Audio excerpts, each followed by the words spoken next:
Bom dia, boa tarde, boa noite. Deus abençoe. Em nome de Jesus, que a graça e a paz do nosso Santo Deus esteja convosco. Vamos a mais uma palavra viva, edificadora, uma palavra do alto, uma palavra que trará renovo e esperança, confronto e conforto para o teu coração. Eu peço que você assista o vídeo até o final, para que você seja totalmente edificado. Compartilhe, se acha que esse vídeo pode ajudar alguém. Comente.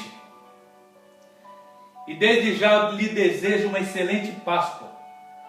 Que essa Páscoa traga renovo para a tua vida, traga vigor, traga ânimo, traga reconciliação com Deus, traga intimidade com Deus. Lembrando que no Êxodo, capítulo 12, os hebreus foram salvos, poupados pelo sangue do Cordeiro nos umbrais das tuas portas, onde o anjo da morte passou por cima deles e feriu todo o primogênito do Egito. Mas eles foram poupados. E hoje a nossa nova aliança em Cristo Jesus, o Cordeiro Imaculado, o Cordeiro de Deus que tira o pecado do mundo, aquele que viveu sem pecar e morreu sem reclamar, ressuscitou e voltará na tua glória. Ele levou as nossas transgressões, passou por cima dos nossos pecados e cravou na cruz do Calvário, nos reconciliando com o Pai, nos justificando diante de Deus. Essa é a nossa Páscoa. Ele ressuscitou. Se eu fosse dar um tema hoje para a pregação, eu diria: não temas, porque Ele vive. E nós vamos ao Evangelho de Lucas, capítulo 24, do versículo 13 ao versículo 35.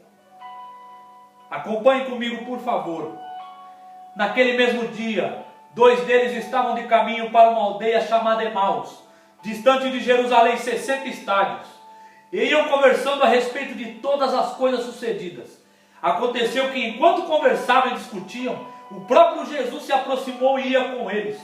Os seus olhos, porém, estavam como que impedidos de o reconhecer. Então lhes perguntou Jesus: que é isso que vos preocupa? E de que ides tratando à medida que caminhais? E eles pararam entristecidos. Um, porém, chamado Cleopas, respondeu dizendo: és o único porventura que, tendo estado em Jerusalém, ignora as ocorrências desses últimos dias? E ele lhes perguntou: quais? E explicaram o que aconteceu a Jesus, o Nazareno, que era varão, profeta, poderoso em obras e palavras, diante de Deus e de todo o povo. E como os principais sacerdotes e as nossas autoridades o entregaram para ser condenado à morte e crucificado. Ora, nós esperávamos que fosse ele quem havia de redimir a Israel. Mas depois de tudo isto, é já o 3º dia desde que tais coisas sucederam. E é verdade também que algumas mulheres das que conosco estavam nos surpreenderam tendo ido de madrugada ao túmulo. E não achando o corpo de Jesus, voltaram dizendo terem tido uma visão de anjos, os quais afirmaram que ele vive. De fato, alguns dos nossos foram ao sepulcro e verificaram a exatidão do que disseram as mulheres, mas não o viram. Então lhes disse Jesus: ó nécios e tardos de coração, para crer tudo que os profetas disseram. Porventura não convinha que o Cristo padecesse e entrasse na sua glória? E começando por Moisés, discorrendo por todos os profetas, expunha-lhes o que a seu respeito constava em todas as Escrituras. Quando se aproximaram da aldeia, para onde iam, fez ele menção de passar adiante. Mas eles se constrangeram, dizendo: fica conosco, porque é tarde e o dia já declina. E entrou para ficar com eles. E aconteceu que, quando estavam à mesa, tomando ele o pão, abençoou, tendo partido, lhes deu. Então se lhe abriram os olhos e o reconheceram. Mas ele desapareceu da presença deles. E disseram um ao outro: porventura não nos ardia o coração quando ele pelo caminho nos falava, quando nos expunha as Escrituras? E na mesma hora, levantando-se, voltaram para Jerusalém, onde acharam reunidos os 11 e os outros com eles, os quais diziam: o Senhor ressuscitou e já apareceu a Simão. Então os dois contaram o que lhes acontecera no caminho e como foi por ele reconhecido no partir do pão. Amém? Senhor Espírito Santo de Deus, abra nossos olhos para que nós venhamos a contemplar as maravilhas da tua lei e seremos agraciados por ela e jubilamos na tua presença. Amém. O que nós vimos aqui agora, Jesus ressuscitou, venceu a morte. O túmulo abriu de dentro para fora e não de fora para dentro. A sepultura não foi a última palavra. A última palavra foi de Jesus. Mas os discípulos estão mortos espirituais.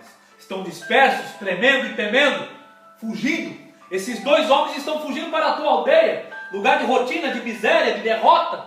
Voltando para a mesmice. Congelaram na crucificação.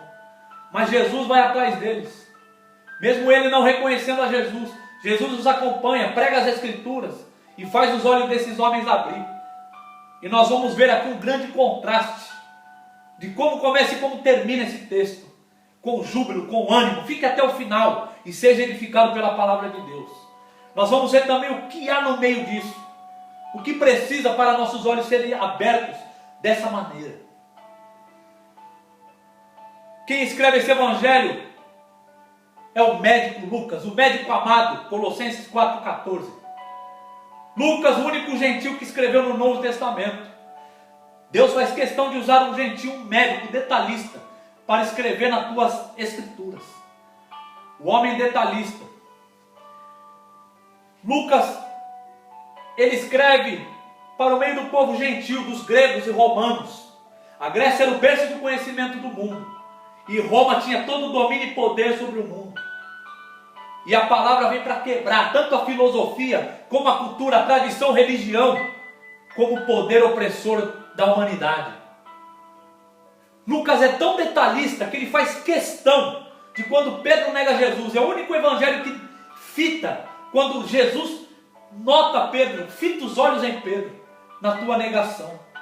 Lucas também enfatiza quando Jesus está no templo aos 12 anos de idade, debatendo com os mestres da lei. Lucas tem muitos detalhes. Lucas enfatiza Jesus como o homem perfeito. Adão nasceu inocente, mas Jesus nasceu santo. Lucas 1,35. Então Jesus se tornou o filho do homem, para que nós, filhos de homens, se tornássemos filhos de Deus. O filho de Deus se torna filho do homem, para que nós, filhos dos homens, se tornássemos filhos de Deus. É esse o evangelho de Lucas. É esse o poder dessa pregação. É esse a ênfase. E nós vamos notar a necessidade no evangelho de Lucas da oração e do louvor. Você vai notar nesse evangelho muitas pessoas louvando e adorando a Deus. Você vai notar muitas pessoas orando.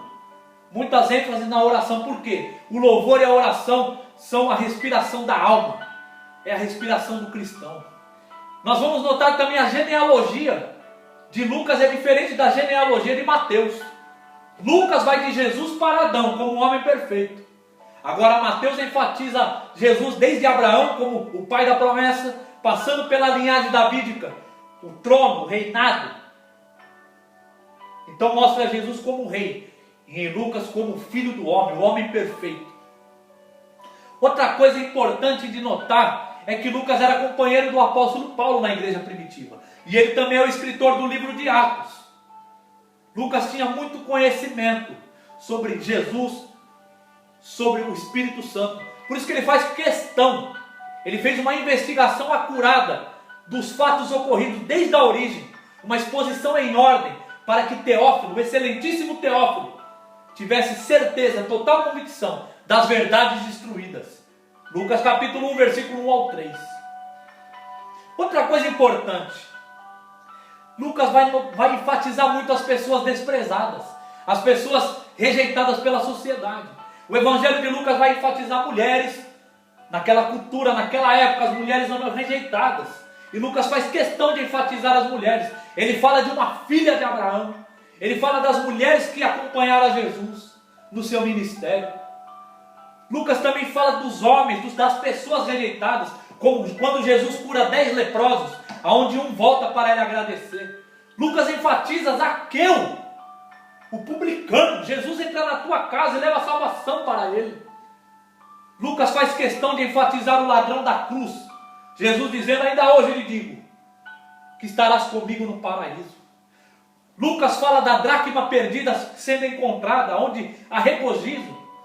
Lucas fala da ovelha perdida.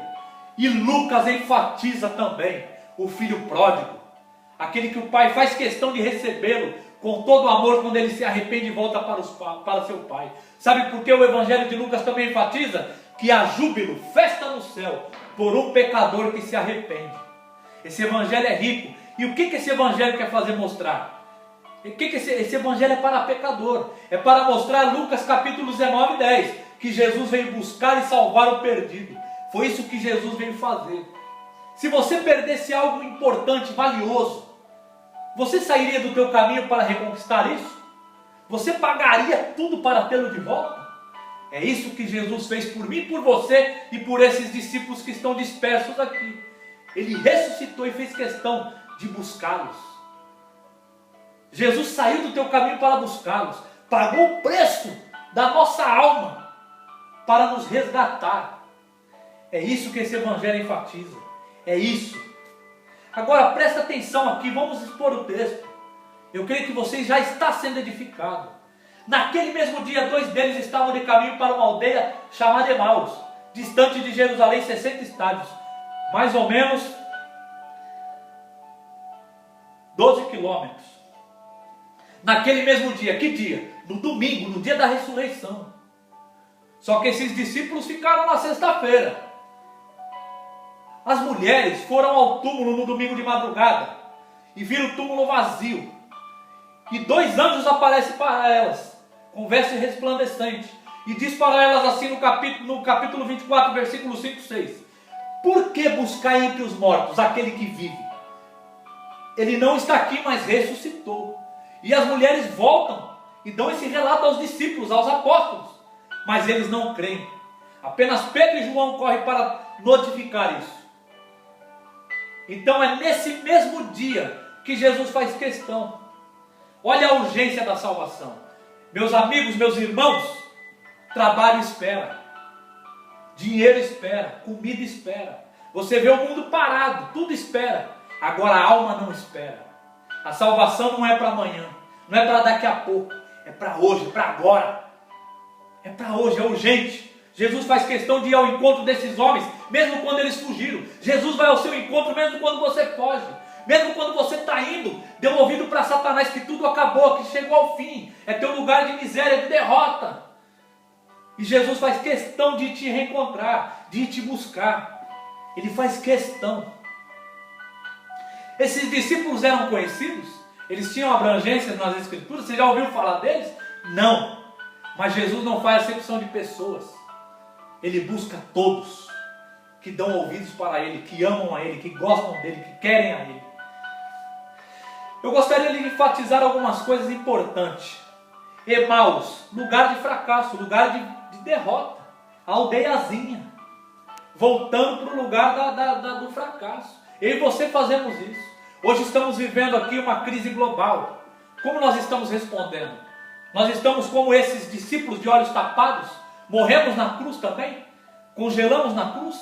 Esquecemos que Ele vive, que Ele ressuscitou, está à destra de Deus? Como nós estamos respondendo a isso? Estamos voltando para o nosso lugar de mesmice? Com medo de todas as coisas, das leis, dos governantes, das autoridades? Como nós estamos? Versículos de número 15 ao versículo 17. Aconteceu que enquanto conversavam e discutiam, o próprio Jesus se aproximou e ia com eles. Mas os seus olhos, porém, estavam como impedidos de o reconhecer. Então Jesus lhe perguntou: que vos preocupa? O que ides tratando à medida que caminhais? E eles estavam entristecidos. Jesus está com eles e estavam entristecidos. Quantas vezes Jesus está conosco? Anda conosco. Mas nós estamos de olhos tapados e não reconhecemos e estamos tristes. Estamos mortos. Estamos cansados, congelados.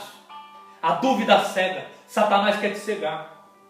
Estamos tratando Jesus como mais um, como eles estavam. Jesus é apenas mais um, é um estranho para eles ali. Nós fazemos o mesmo. Satanás decreta para nós que acabou, que é tudo mentira o que está aqui, e nós damos ouvido para ele. e aceitamos. Por que que ele faz isso? Presta atenção.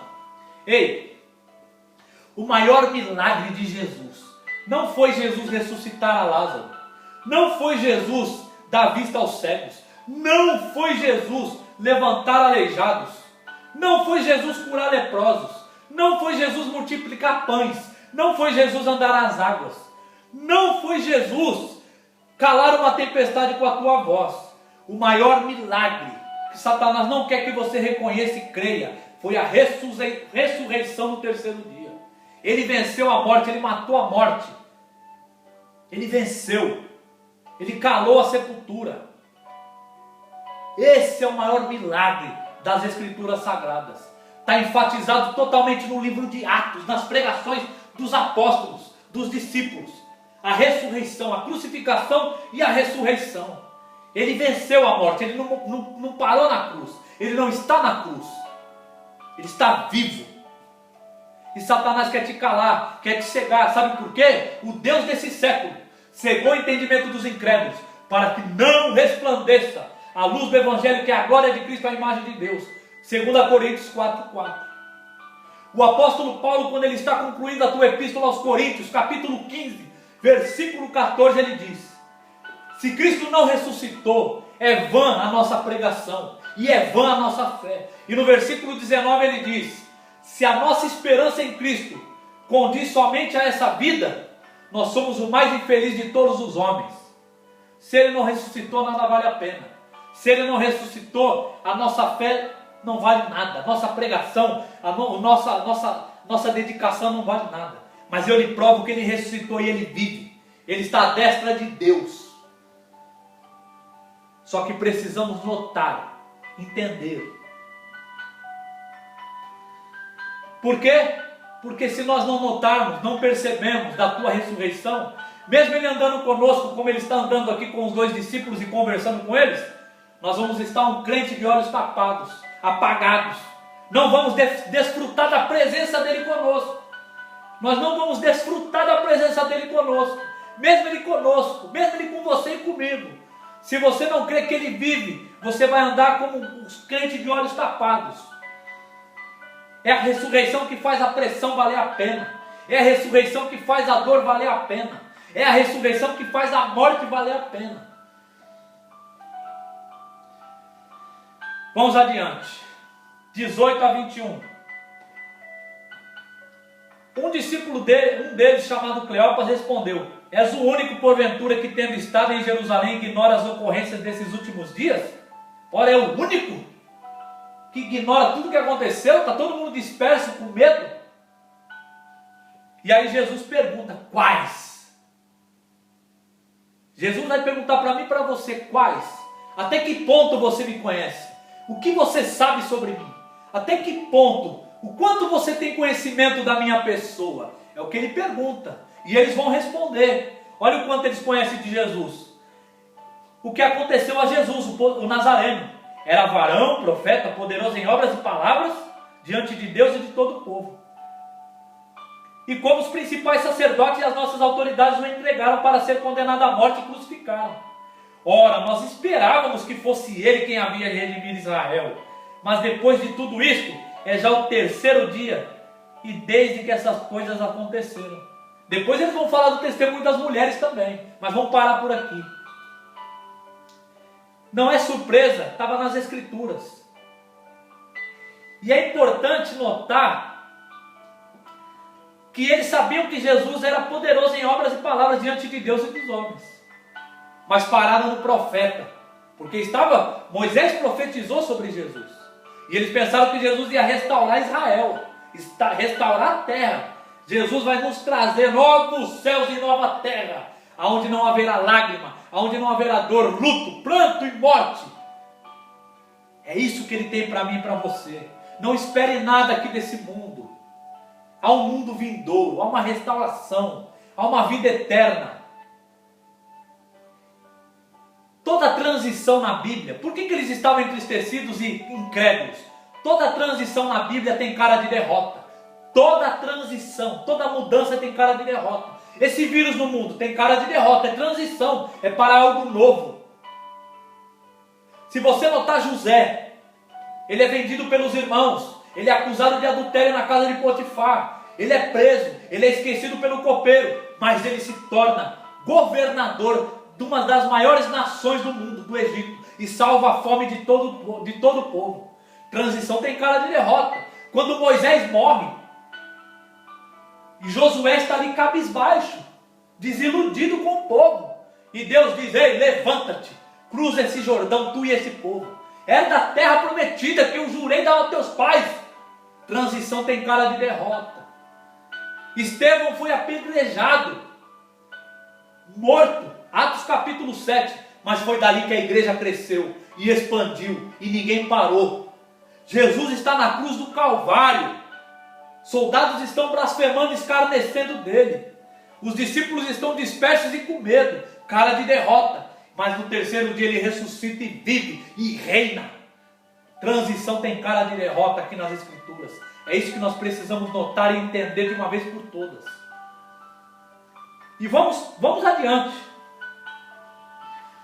Eles pensaram aqui, Pilatos prevaleceu, o justo padeceu e o ímpio prevaleceu. Quantas vezes nós pensamos isso? Quantas vezes nós olhamos agora com essas coisas acontecendo e falamos: meu Deus, olha como os governantes estão acabando com a humanidade, estão prevalecendo sobre o justo. Não. Isso aqui é passageiro, isso aqui é momentâneo. O eterno está por vir, e todo joelho se dobrará, toda língua confessará, todos vão ser julgados, nações vão ser julgadas pelo Rei dos Reis, o Senhor dos Senhores.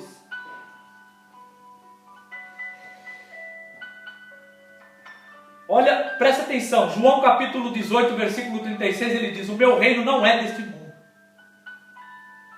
João capítulo 14, versículo 1 ao 3, ele diz: não se turbe o vosso coração, crede em Deus e também em mim. Na casa de meu pai há muitas moradas. Se não fosse assim, eu não vou teria dito: vou preparar lugar. E quando eu preparar lugar, eu virei e voltarei e levarei para mim mesmo. Ora, se ele tivesse morto, ele podia preparar lugar? Ele podia ter ido para o Pai? Ele podia ter prometido isso e vir nos buscar?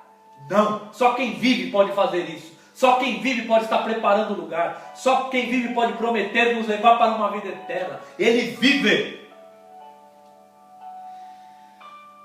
E no versículo de número 22 a 24, quando as mulheres dão um testemunho, eles vão dizer ali que as mulheres deram testemunho. 22 a 24, também algumas mulheres deram testemunho. As mulheres deram testemunho. Elas viram o túmulo vazio. Os anjos testificaram, os discípulos, os apóstolos comprovaram, e mesmo assim eles estão duvidando ainda. Agora preste atenção em alguns contrastes. Em Marcos capítulo de número 4, a partir do versículo 35, quando Jesus enfrenta uma tempestade com eles ali no barco, Jesus está dormindo no barco, e eles todos tremem, temem, duvidam, e Jesus repreende eles pela falta de fé. E eram discípulos, estavam com Jesus o tempo todo. Agora em Marcos capítulo 5, quando aquela mulher está com fluxo de sangue há 12 anos, ela crê que se ela tocar na veste de Jesus, ela é curada. E assim acontece, mesmo no meio de uma multidão. Olha como a nossa fé oscila. Aqueles que conhecem a Jesus, andam com Jesus, estão mais íntimos com Jesus, é os que mais duvidam. E aqueles que têm a esperança em Jesus é aqueles que alcançam a promessa. Olha a diferença. As mulheres deram testemunho aqui da ressurreição e eles não creram, duvidaram. Tiveram vários testemunhos e duvidaram. Continuaram sendo honestos e taros de coração. É na cruz do Calvário. Eu vou enfatizar mais uma vez isso. Presta atenção. Judas traindo Jesus. O sinédrio perseguindo Jesus. Os soldados escarnecendo de Jesus e traspassando ele. A coroa de espinho. É na cruz do Calvário que o leão vira cordeiro. É na cruz do Calvário que o santo se faz pecado. É na cruz do Calvário que o justo vira réu. É na cruz do Calvário que a videira verdadeira se torna raiz de terra seca. É na cruz do Calvário. Tudo isso foi necessário. Não foi surpresa, não foi acidente, não foi erro de percurso. Ninguém pega Deus de surpresa, ninguém surpreende Deus. Atos capítulo 2, versículo 23. Jesus foi entregue por determinado desígnio e presciência de Deus. Então é isso que esses discípulos não compreendiam. Eles não compreendiam, nem com testemunho, nem com nada. Para eles aqui Pilatos prevaleceu. Irmãos, eu vou provar para você que ele ressuscitou agora. Presta atenção. Se ele não tivesse ressuscitado, quando Pedro prega em Atos capítulo 2, depois da descida do Espírito Santo, que Pedro faz aquela pregação viva, e quase 3.000 almas se convertem, naquela mesma hora, se Jesus não tivesse ressuscitado, as autoridades, o Sinédrio, trariam o corpo de Jesus para provar que era mentira. Mas eles não podem porque o túmulo está vazio. Ele está na destra de Deus. Se Jesus não tivesse ressuscitado, o apóstolo Paulo não entregaria a tua vida, ministrando, implantando igrejas, levando chicotadas e não parando de pregar dia após dia. Se Jesus não tivesse ressuscitado, João não teria sido exilado à ilha de Patmos. Você precisa entender que ele ressuscitou e que ele vive. Ele vive. E é porque ele vive que eu e você temos a esperança nele. Jesus vai repreender eles aqui. Versículo de número 25 até o 27. Então lhe disse Jesus: ó nécios, tardos de coração para crer. Ó nécios e tardos de coração para quê? Para crer. Não convinha que o Cristo padecesse e entrasse na sua glória? A presciência de Deus, determinado desígnio. Por isso que ele foi entregue. Não foi acidente. Foi determinado desígnio de Deus. E começando por Moisés, discorrendo por todos os profetas, expunha-lhes o que a seu respeito constava em todas as Escrituras. Constava onde? Em todas as Escrituras. O Evangelho não é teoria. O Evangelho não é uma doutrina baseada em achismo. O Evangelho é o poder de Deus para a salvação. Romanos capítulo 1, versículo 16. E é bom você entender e eu entender o quão da Bíblia nós precisamos compreender todas as Escrituras. Muita gente rejeita o Velho Testamento e pensa que passou. Não, a Bíblia se conecta. Não tem profecia humana, a profecia do Espírito Santo. Ela se conecta. Se você conhecer a Bíblia pela metade, você vai entender Deus pela metade. Você precisa conhecer de Gênesis a Apocalipse, folha a folha, página a página, vírgula a vírgula, capítulo a capítulo, versículo a versículo, texto por texto. Você precisa crer, senão você vai conhecer Deus pela metade. Como esses discípulos estavam reconhecendo Deus pela metade, tardos e nécios de coração. Então aqui não o Evangelho é uma experiência de vida, é uma convicção. É convicto de quem Ele é convicto que Ele reina. E é diferente de ter informação de revelação. É diferente de conhecer as Escrituras e o Deus das Escrituras. Esses homens ele conheciam um pouco das Escrituras, mas não conheciam o Deus das Escrituras, que disse que assim precisava acontecer. A revelação vem do alto, com intimidade com o Espírito Santo de Deus. Revelação ninguém pode comprar. Aquilo que o dinheiro compra é barato. Aquilo que o dinheiro não compra é caro. E o dinheiro não compra a tua fé. O dinheiro não compra a tua intimidade com Deus. O dinheiro não paga o dom espiritual de Deus. É para todos. É para todos quanto eles chamarem. Para filhos e filhas. Para velhos e novos. Para todos. Servos e doutores. Para todos. Então, quando você não entende as Escrituras, você vai se tornar um crente de olhos tapados. Como esses homens aqui. Quando você vai atrás de outras coisas e não busca Deus aqui, você vai ser um crente de olhos tapados. E se você crê que agora é só o Novo Testamento, você vai ser um crente de olhos tapados. É todas as Escrituras, desde Moisés até os profetas, os salmos, todos eles testificam do Messias, do Cristo, da sua morte, do seu nascimento, da sua ressurreição e do seu retorno.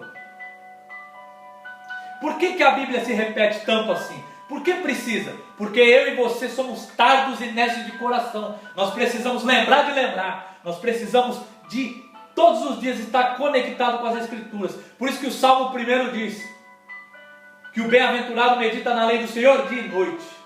Por isso que Deus, dando ordem a Josué, disse, capítulo 1, versículo 8, medite na minha lei dia e noite para ter o cuidado de fazer tudo segundo quanto nela está escrito. Agora, eu te pergunto, você valoriza uma pregação bíblica? Você entende que quando tem uma pregação como agora é Deus falando com você? Ou você duvida? Ou você rejeita? A fé vem por ouvir e ouvir a palavra de Deus. Romanos 10:17. A Bíblia é um manual de vida para você? Você crê nas Escrituras, mas ela é teu manual de vida? Ela guia o teu dia? Ela te dá direção para os teus passos? Ela precisa ser o teu manual de vida, para lhe dar vida e esperança diante das tribulações, diante dos problemas, diante das opressões, diante de tanta mentira. A Bíblia é a única verdade. Então valorize a pregação.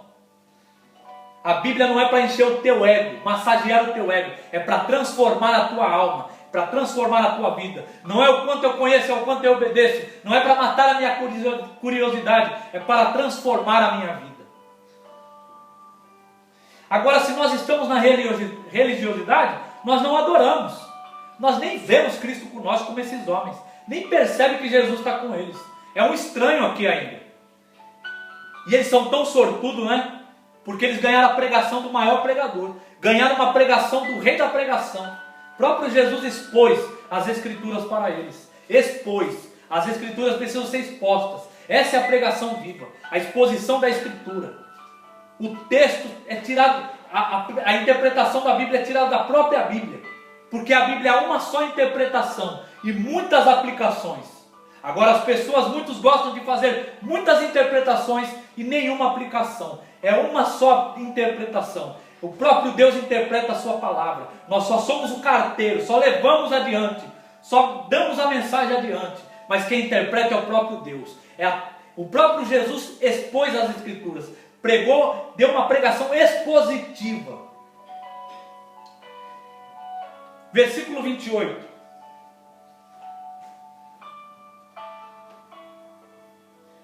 Quando se aproximavam da aldeia para onde iam, fez ele menção de passar adiante. Mas eles se constrangeram, dizendo: fica conosco, porque é tarde e o dia declina. E Jesus entrou para ficar com eles. Aqui era um estranho, ainda eles não sabiam que era Jesus. Então uma lição para mim e para você. Mesmo Jesus sendo estranho para você, mesmo você não tendo intimidade com Ele, mesmo você não sabendo realmente quem Ele é, convide Ele para entrar na tua casa. Ele vai passar adiante porque Ele não vai invadir a tua vida. Ele precisa ser convidado. Eis que estou à porta e bato. Se ouvir a minha voz e abrir a porta, eis que entrarei e cearei com Ele e Ele comigo. Apocalipse 3:20, Ele está à porta. Ele está à porta do teu coração, à porta da tua alma, à porta da tua casa. Abra para Jesus. Abra para Ele entrar na tua vida. Abra, que Ele vai ceiar com você, sentar na tua mesa e os teus olhos vão abrir. E você vai jubilar, embora você esteja triste agora e desanimado. A sepultura não é o último endereço teu. A morte não é o teu último endereço. Seu endereço é o reino de Deus, é o reino dos céus, é a vida eterna. Versículo 30 a 31. E aconteceu que quando eles estavam à mesa tomando ele o pão, abençoou e tendo partido lhes deu. Então lhes abriram os olhos e reconheceram, mas ele desapareceu da presença deles. Olha a importância de convidar Jesus para a tua vida e ceiar com Ele. Jesus deu duas ordenanças para a igreja: o batismo no Espírito Santo e a ceia. A ceia é a comunhão com Ele, é a comunhão. É você reconhecer a tua morte, a tua cruz, o pecado que nós depositamos o pecado na cruz do Calvário. Sem Ele não há remissão de pecados. Ele é o único caminho, a verdade e a vida. É reconhecer a tua ressurreição, saber que Ele vive e saber que Ele voltará e aguardar com esperança o teu retorno. A importância de ceiar com Jesus, convidar Ele para sentar na tua mesa, para que teus olhos abram. Então, quando Ele se revela, algumas coisas acontecem. Os olhos abrem, o coração arde. Não nos ardia o coração quando Ele pelo caminho nos falava, quando nos expunha as Escrituras?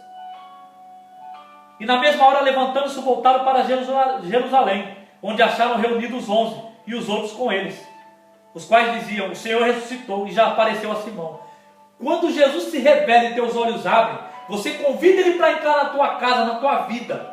Ceia com Ele, toma intimidade com Ele, não familiaridade. Familiaridade muitos tinham. Esses discípulos tinham familiaridade antes de Jesus se revelar. Jesus quer intimidade, Ele quer ser o teu amigo, para Ele revelar as coisas do céu para você. E quando Ele revela, teus olhos abrem. Aquilo que você não notava, aquilo que você não via, aquilo que você não fazia menção, passa a fazer. E o teu coração arde. Você ouve uma pregação, teu coração queima. E os teus pés se apressam para levar essa verdade adiante. Por quê? Porque a cerimônia do crente não é uma cerimônia morta, fria, gelada. A cerimônia do crente é uma cerimônia viva. É uma cerimônia com júbilo. E você faz questão de passar adiante. Você viu que esses discípulos estavam com medo, estavam tristes. Estavam voltando para a sua aldeiazinha. Jesus vai ao encontro dele. Olha o que acontece quando Jesus te encontra. Olha o que acontece quando Jesus vai até você. Olha o que acontece quando você fala para ele, não vá adiante, não entra aqui na minha vida. Olha o que acontece, muda tudo, da água para o vinho. A presença de Jesus muda a atmosfera do lugar.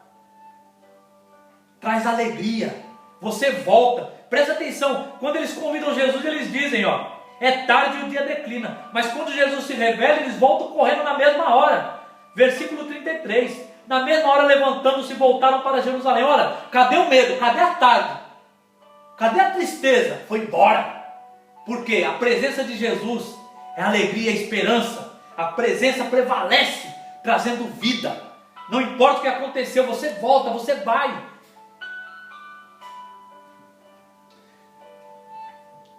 Agora, não dá para termos menção de tudo isso, aprendemos tudo isso e vivemos como mortos. Nós precisamos jubilar na presença do Senhor. Versículos 52 e 53 aqui, está escrito assim, ó. Então, depois que Jesus se ascende ao céu, ele ficou 40 dias aqui na terra, depois que ele ressuscitou, e apareceu para mais de 500 pessoas, para fazer a menção, para provar que ele ressuscitou. Se você acompanhar esse capítulo 24, tem detalhes importantes sobre isso. No final do capítulo 24, ó, então eles adorando, voltaram para Jerusalém, tomados de grande júbilo, e estavam sempre no templo louvando a Deus. O crente tem que louvar, jubilar. Não é uma cerimônia fria, crente de cara amarrada, pregação morta, morna, não, é viva, ele vive, tem que te convencer, tem que te transformar. Você está vendo o mundo desabar, você está vendo as pessoas desanimadas, sem rumo, sem direção, você está vendo que o dinheiro não está podendo fazer nada, solucionar nada, os reis, os príncipes, os governantes, estão cada vez mais se matando entre si, e a promessa, a esperança está nele, ele vive, e ele quer te dar vida.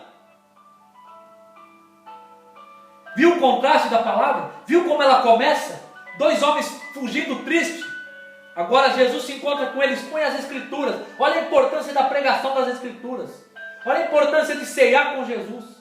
E esses homens jubilam, voltam na mesma hora para levar adiante. Leve adiante essa palavra. Compartilhe esse vídeo. Pregue a palavra, fale de Deus, fale de Jesus, sem religiosidade, com amor, com convicção. Viva Jesus. Seus olhos estão abertos? Seu coração arde? Seus pés estão velozes? Se não estão, o que está faltando? O que você precisa? O que você precisa? Ele vive. Eu vou concluir.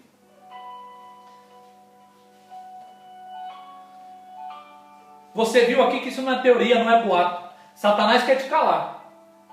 Ele quer que você vá para a tua aldeia. Quer que você volte para Emaús. Jesus quer te dar vida. Quer que você volte para Jerusalém para adorar e glorificar e testemunhar. Escolha, fé ou dúvida. Está nas tuas mãos, escolha. Apocalipse capítulo 1, versículo 9 ao versículo 18. Eu amo esse texto. Quando João vê o Cristo glorificado, ele ouve por detrás dele uma grande voz como de trombeta. E ele volta os olhos atrás para ver quem falava com ele. E ele vê um semelhante a filho do homem no meio dos candeeiros, cingido de vestes talares, com cinto de ouro à altura do peito, cabelos brancos como alva-lã, como neve, e os olhos como chama de fogo, os pés reluzentes como bronze, refinados numa fornalha, a voz como de muitas águas, da sua boca saiu uma afiada espada de 2 gumes, e o teu rosto era como o sol na tua força. E João cai diante dele como morto, e ele põe a destra sobre João e diz: não temas, eu sou o primeiro e último, estou vivo, eu estive morto, mas eis que estou vivo pelos séculos dos séculos, e eu tenho as chaves da morte e do inferno. Ei, ele tem a chave, ele venceu, A sepultura abriu de dentro para fora. Ele reina. Ele está à destra de Deus. Jubile, glorifique. Tudo que estava nas Escrituras foi concretizado. Você vê que o próprio Jesus repreendendo ele, tardos e necios de coração, versículo 26. Não convinha que o Cristo padecesse e entrasse na sua glória? Tudo isso aconteceu. Agora ele mostra algo melhor. Nas Escrituras tem mais de 1680 referências do retorno de Jesus. E 8 vezes mais enfatizado do que o nascimento. E ele nasceu. Isaías profetizou 700 anos antes e ele nasceu. Tem 8 vezes mais enfatizados nas Escrituras todas. O retorno de Jesus. E ele voltará. Ele voltará na tua glória. Por quê? Porque ele vive. Não temas, porque ele vive. Eu vou orar por você. Deus abençoe a tua casa, a tua família, o teu coração, a tua alma, os teus filhos, o teu marido, a tua esposa, a tua mãe, os teus avós, os teus netos, os teus amigos, os teus parentes, os teus colegas. Que teus olhos sejam abertos, que teu coração arda e que você se apresse para falar dessa verdade linda e tenha esperança, aquela esperança do crente que vive, que jubila, que glorifica. Talvez você esteja voltando para a tua aldeia, talvez você esteja entristecido, talvez você congelou na cruz, mas ele vai ao teu encontro. Não deixe ele passar adiante, convide para ele entrar na tua vida, sei com ele, para que teus olhos abram e você glorifique, porque ele vive para sempre. Que Deus lhe abençoe, que Deus lhe proteja, que Deus enche o teu coração, que Deus enche a tua alma pelo poder do Espírito Santo. O nome de Jesus. Amém.